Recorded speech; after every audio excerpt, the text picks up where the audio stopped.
মেহেরপুরের গাংনীতে গ্রাম পুলিশ বাহিনীর সদস্যদের মাসব্যাপী বুনিয়াদ প্রশিক্ষণ কোর্সের উদ্বোধন করা হয়েছে। সোমবার 11 নভেম্বর বেলা 11টার দিকে গাংনী উপজেলা পরিষদ সভাকক্ষে প্রধান অতিথি হিসেবে প্রশিক্ষণের উদ্বোধন করেন মেহেরপুর জেলা প্রশাসক সিফাত মেহনাজ। জাতীয় স্থানীয় সরকার ইনস্টিটিউট NILG কর্তৃক আয়োজিত ও গাংনী উপজেলা প্রশাসনের ব্যবস্থাপনায় এ প্রশিক্ষণ কোর্সের আয়োজন করা হয়।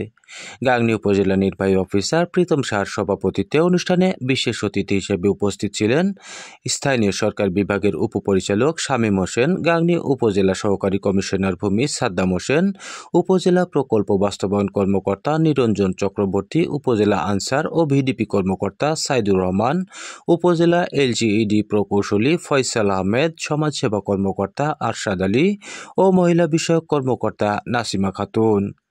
মাসব্যাপী বুনিয়াদী প্রশিক্ষণ কোর্সে গাংনী উপজেলার 9টি ইউনিয়নের 40 জন গ্রাম পুলিশ বাহিনীর সদস্যরা অংশগ্রহণ করেন।